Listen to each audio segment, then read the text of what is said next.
have the good fortune to work with a really wide variety of industries. And whenever I talk to them about team building, everybody says the same thing to me. Team building, fantastic priority for us.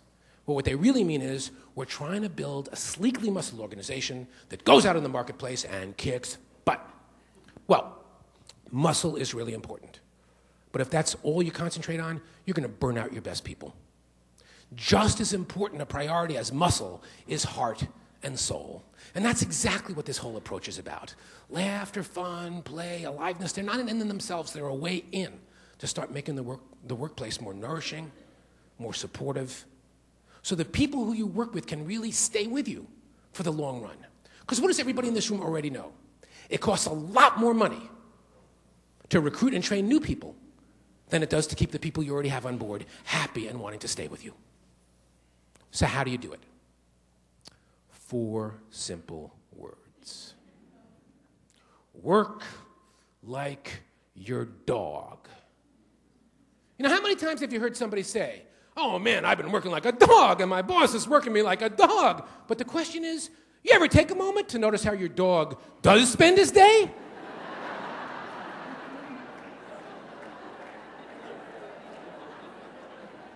I mean, where do we ever get that expression from? Huh? It'd be your lucky day if you could be working like your dog. And the fabulous thing for us to remember in this respect is dogs don't even know the difference between work and play, because everything always looks like fun to them. Everything is new and fresh, and it's like they're seeing it for the first time. I mean, you come home from a hard day at work, as soon as you open the front door, your dog is there in a flash. Eyes bright, tail wagging. Every fiber of his being is going like, you came home! I can't believe you actually came home!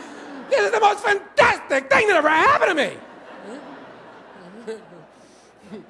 Every single day you come home from work, your dog is really excited to see you. But the best thing is 15 minutes later, you got the front door, you take out the garbage, you come back in the front door, your dog is still really excited to see you. Wouldn't it be great if you could walk into work first thing in the morning?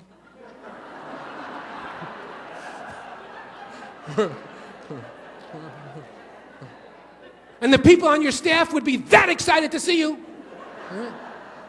Well, that can actually happen once you learn the secrets of how to work like your dog, which was the subject of my previous book, Dogs Don't Bite When a Growl Will Do. Now, let me do a quick survey, a quick show of hands. How many people have had the opportunity to live with a dog at some time during your life so far? Okay, great. So you already have a pretty good inkling of what I'm talking about.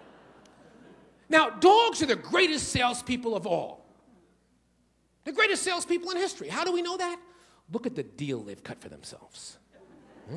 The reason dogs have such a great life is because they are totally customer-focused. I want you to imagine that you're having a conversation with your boss or one of the members of your board. If you could pay attention to that person the way your dog pays attention to you, that person would leave the meeting with you feeling like a complete genius. Because dogs listen deeply, even when they don't understand.